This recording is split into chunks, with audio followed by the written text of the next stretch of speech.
Well, hello everybody. This is Miss Sisi, the real Infopreneur. How are you all doing?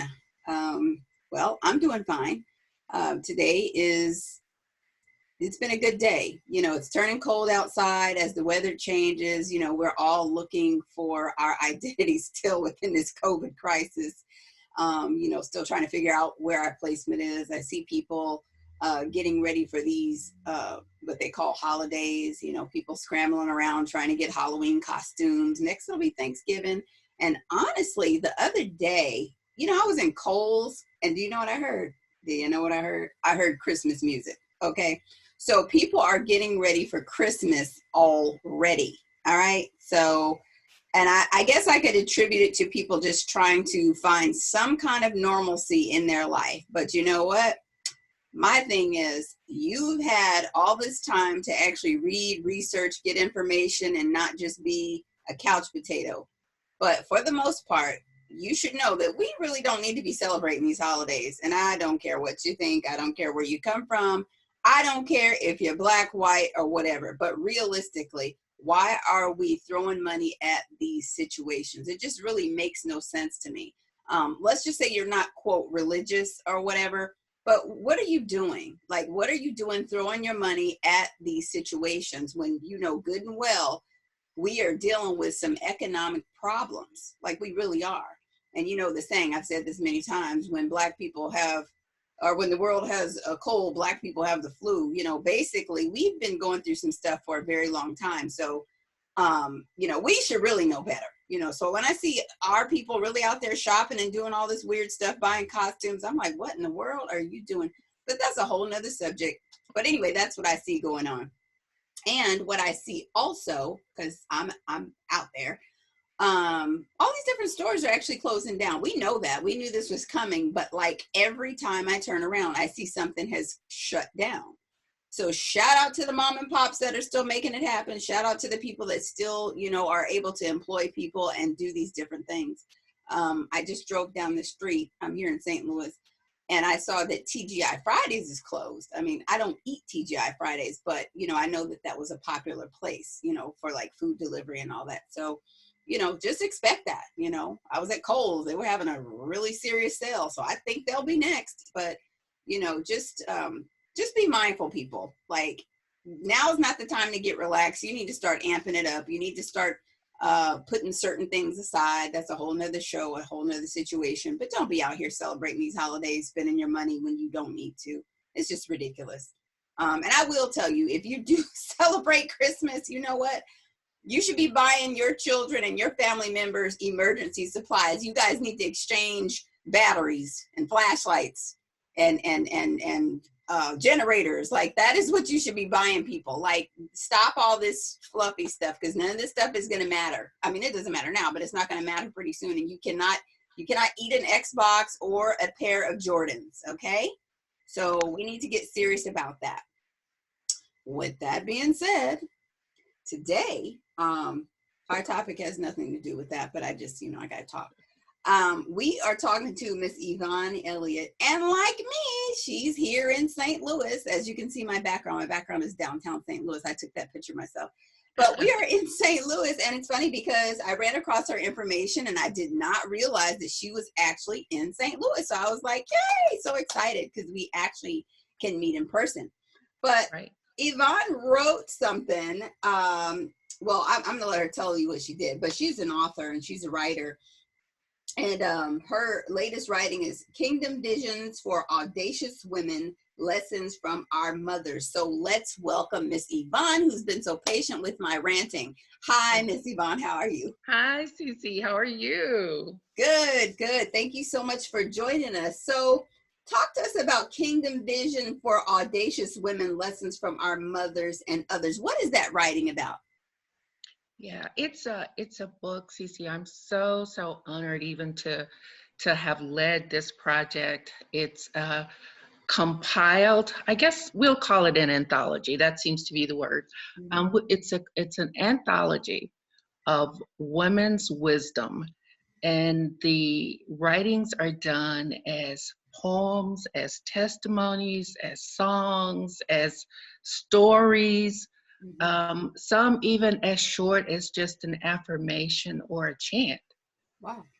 From 20 women from all across the country, but about half of them are from St. Louis. Wow, that's amazing. So how did you actually choose the women to be in this anthology? So I feel so fortunate that that I am blessed to know so many amazing women. Mhm. And along the way, when this project started, I knew what it was supposed to be. And then I literally went and just asked women who would contribute. Wow. And did you have anybody say no? No, I didn't. Right. Okay. Well, that is a wonderful thing because I know All that right. I sometimes know. people have an anxiety about certain things. So that's good Right. that people were willing to share. Right. So can you tell us maybe like a couple of stories that are inside this book? Even with your Absolutely. own story, because you have a story in there. I do, absolutely. So I was the editor. I'm also one of the contributors Mm-hmm. to the book. So I chose with mine to take a couple of different pieces. I used poetry for a couple of mine. One is a religious piece. One is a piece about just encouraging the next generation of women. Mm-hmm. And it's called More Than Enough. Wow, wow. So do you have that in front of you? Maybe you can read it. I do. Okay, can you read that to us? Oh, sure. Okay. Let me show you the book because it's done by an amazing female artist. Okay, So and is she a St. Louis resident as well? she is actually in Mississippi. Okay, perfect. That's Yeah, she's in beautiful. Tupelo, Mississippi. Wow. And what is her So name?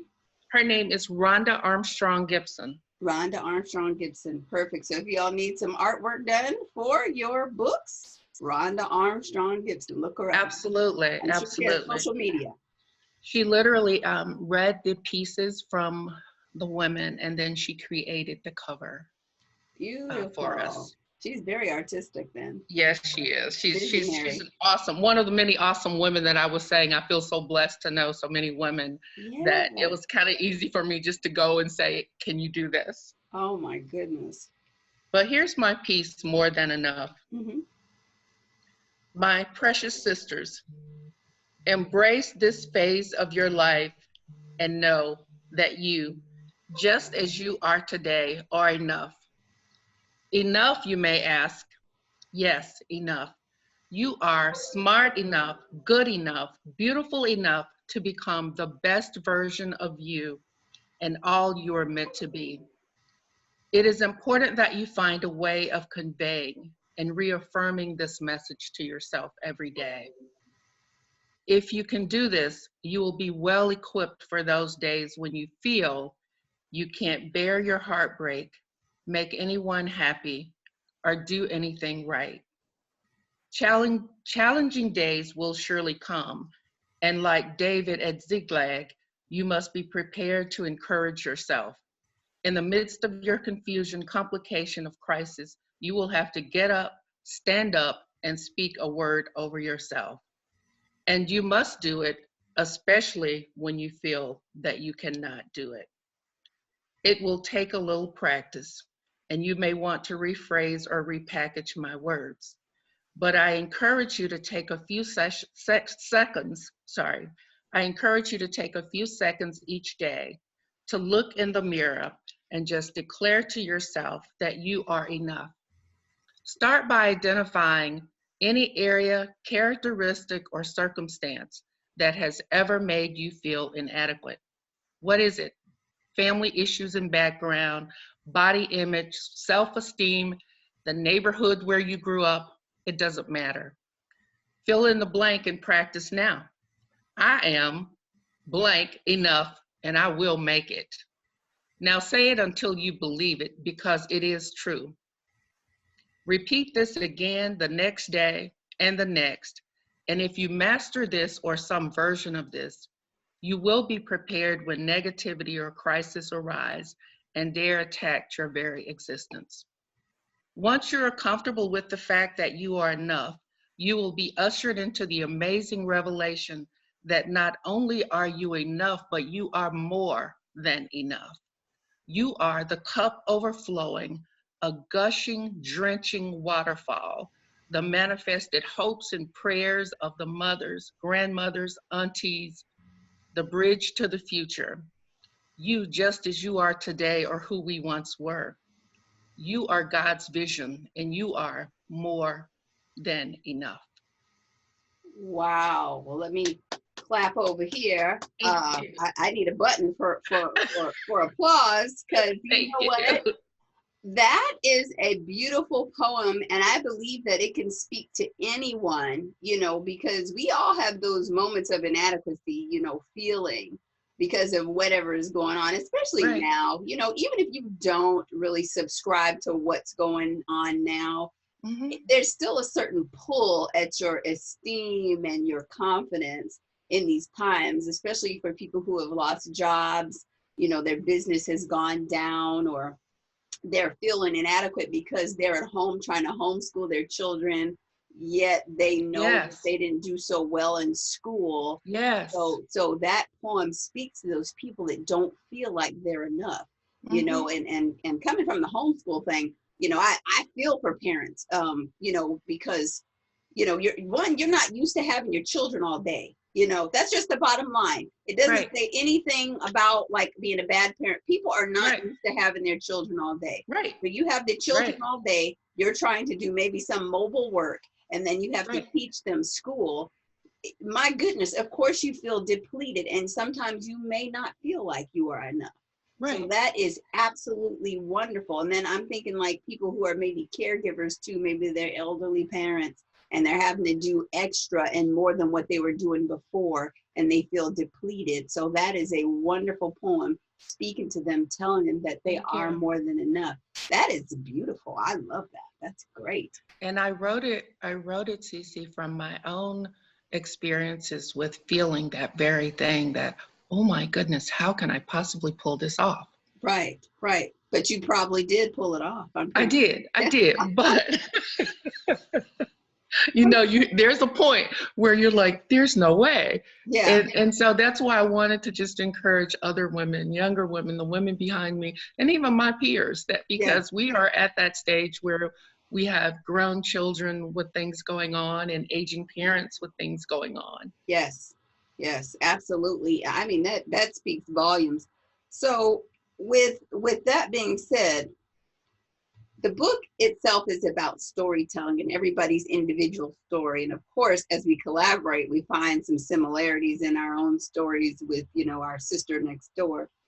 But what do you think is the reason behind our loss or lack in storytelling now? Because this used to be a cultural norm. This is how we pass down information.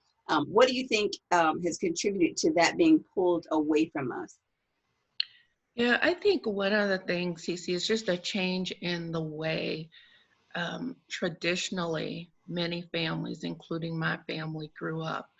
I literally had both my grandmothers, I think, next door to me as a child, and then several aunts, uncles, and more cousins than I can count, literally all on the same street with me. Yes. And now we are all over the country. Those same cousins, in fact, we're from one coast to the other. So I think we lose a lot of what we used to have with family Sunday dinners, if that's when you do yours. For other people, it could be Saturday night fish fry or whatever. When the family just traditionally got together and you always had an opportunity to gather that wisdom from the women around you. And it wasn't, in a formal therapeutic kind of way. It was literally, as you said earlier, just organic, because you got to be in the presence of these women who were talking about all kinds of things, and you may not have even been able to participate in the conversation. But you were ear hustling. But you were getting it. You were getting it. Absolutely. I totally get it. That makes sense. Now, the thing is, that resonated with me, what you were saying, that, you guys all lived in the same area right there. I think that has been true for many of us. Yes. We did, because we're from Richmond Heights, and Okay. and what happened with us was gentrification. Mm-hmm. Like, what is there now is a library, Wow. so I don't have that story to really tell my children in a way that they can really feel it, because our property is gone. So I Wow. think that there's many factors that play a part in the story being not there for the next Right. generation, Right. Right. and on top of that, maybe just shame, a lot of shame and things that have happened. Because I remember talking to my great grandmother, because I had, my great grandmother was alive, I did know her, but Mm-hmm. I remember asking her as a child, I was like, were your parents slaves? Just because automatically in my little mind, I was like, well, she's Right. old, so her parents are old times 10, so I Right. just automatically thought that they were slaves.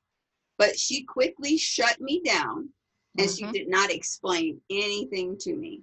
Mm-hmm. And so it's like, wow, I can see how shame plays a part in those stories, whether good or bad, not being given to the next generation. So Right. therefore we're stuck with nothing. Right. So how do you think we can pick this up again? I think that just as I have a circle of women that I went to, Sisi, Mm-hmm, we all have a circle of women mm-hmm, that we have learned to rely on and trust, and who have amazing stories of survival. The women in the book have had, loss of love, loss of loved ones, mm-hmm, loss of children, some of the hardest things you can ever imagine. mm-hmm. And we all have that. And I think it's really important that we use our authentic stories to help each other. Yes, yes, because like you said, it's therapeutic, it's healing. And in a time where, well, I mean, this has been going on, where people they don't necessarily want to go to a therapist, or, seek mental health help. Right, That helps us to be around, one, people who look like us, two, people who have similar situations and can relate, and right, three, just a shoulder to cry on, even if it's right, over the phone. right, right. So that's really important. So with that being said, um, October is considered domestic violence month, that it is domestic violence month. So how do you think because we do have domestic violence, in our what do you call it? I guess our culture, we do deal with that. Many cultures do, but I'm not talking about them. I'm talking about us. Right. So we do deal with domestic violence. So do you think telling these stories to perhaps maybe the younger generations is going to be helpful? And I ask that because I would like to do a story on domestic violence, but there is like a shame. There is a shame, one, because people are still in it, and two, because they feel like they weren't enough, you know. So I mean, I don't know, but do you think that talking about these situations that have happened will actually help the next generation so that they don't fall prey to the same thing? Absolutely, absolutely. I think it can be one of the most effective tools that we have if we can plant those seeds of empowerment, I guess you will. Plant those seeds of just having young ladies, and I have a daughter, um, feel like that they deserve better Mm-hmm.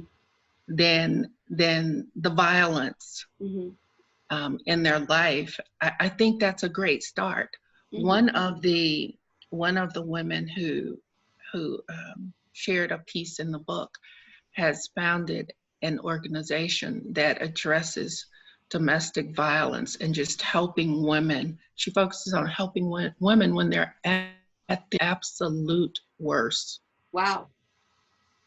And of course, part of that includes domestic violence. And she talks about, on one of the interviews we did previously, Sisi, she talked about helping women find their value and understand, because sometimes you leave broken situations as women, and we do feel like there's absolutely nothing we can do, that we don't have the power. And we feel that way sometimes, both personally and maybe professionally. Mm-hmm. But as long as we have breath in our body, we do have power. That's right. And so one of the things she helps them see is that whatever that skill is that you have, and one of the stories she tells is, if they say, well, I don't know how to do anything well but bake cakes, then guess what? Your job right now is going to be baking cakes. That's right. That's right. And you build from there. Mm-hmm. Mm-hmm. That's powerful, because everybody has a gift. Right. But maybe nobody talked to you about that. Right. Nobody helped you cultivate. Or they devalued it, That's it. They devalued Yeah. it. Yes. So you didn't think anything about it or yourself. So you were just in nothingness. Right. Wow. That is amazing. Well, I totally think that it starts with us. Let's say, I don't know what in the world my mother went through, or my grandparents. Well, it's my job now, as one that knows and is observant of the story that's not there, to build the story with me. It starts with me. So make sure that my children know about me, make sure my grandchildren know about me, and that the story is being told, because that's how it is. It's repeated, so the story is being told. So I think that, people get discouraged. I've heard this a lot. People are like, I don't know anything about my family. Well, we know that has happened to us as a people culturally. Like, our families have been ripped apart through slavery, gentrification, death, people being, what do you say? I guess adopted. Like, maybe my aunt is really my mother, all these different stories that we have, that just have kind of been not really shoved under the rug, but flushed down the toilet, so it just kind of has to start with us, where that the story needs to start being told, then just start telling it. That's what I think. Yeah. Well, so your book is for sale, right? Yes. So how can people pick it up? Where can they get it? The easiest is Amazon.com right now, since we are not meeting. We had this great plan, Sisi. We finished the book in March and got it on Amazon. We had all these great plans for in-person book parties with rooms full of women, right? And the energy that comes March. with that. Yes. Wow. Yes. Go figure, March. Yes. So right at the beginning of March, we got the book done and on Amazon. And as you can imagine, about 2 weeks later, we were in COVID mode and having to regroup and figure out, okay, we have a great book that we want to share. We think we have some amazing things to say that will really help women. And we can't meet with anybody in person.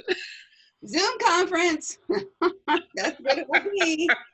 Well, when everything sort of dissipates, then I'm assuming that you all will pick it back up again. Oh, absolutely. Absolutely. We will. Right now, we are continuing to do shows like yours. So thank you. Thank you so much for giving me the opportunity to talk about the book. And we're doing all of any platform that anybody contacts us on right now. We are definitely trying to share the message about the book. And when we can, we do plan to have rooms full of screaming women with lots of pink and purple and wow, all the things we love. Well, I'm glad that I have found out about the book and the platform for when the next startup will be, because I would have missed it. I would have missed it. It would have happened in March. So I'm grateful and thankful. I mean, I think that nothing is an accident and everything happens for a reason, and here I found you. And thank you. You're right here with me. I thought that was like so beautiful, Yes, so, that's amazing. It is amazing, So I want to invite you all to definitely go to Amazon and look the book up. So it's Kingdom Vision for Audacious Women, Lessons from Our Mothers and Others. Can you hold the book up for them again? So they can Yes, absolutely, absolutely. visual learners. There's the book right there. So pick it up and go ahead and support this movement. And perhaps you might be the next story in book 2. Who knows? Like, if Right, you have an exactly. amazing story, you could definitely reach out to Yvonne and she can maybe facilitate something like that. Are you taking? I would love to. Are you taking those stories now? I will take any story now. People are already asking me about book 2, and I'm thinking, we haven't been able to talk about book 1 yet, but yes. Well, that gives you a head start, so that's wonderful. Right. So if the listeners and the participants of this show want to reach out to you, how would they do that? Absolutely. So my website is my name, mariechuelliott.com. Mm-hmm. My email address is myelliott61@gmail.com. Perfect. So And if you just want to talk about your writing, because I do that too, mm-hmm. if you just want to talk about your writing, my phone number is 314-210-4774. Perfect. So do you have any last words for our audience? I do. Thank you, Sisi. I would just say, share your stories with other women, support other women.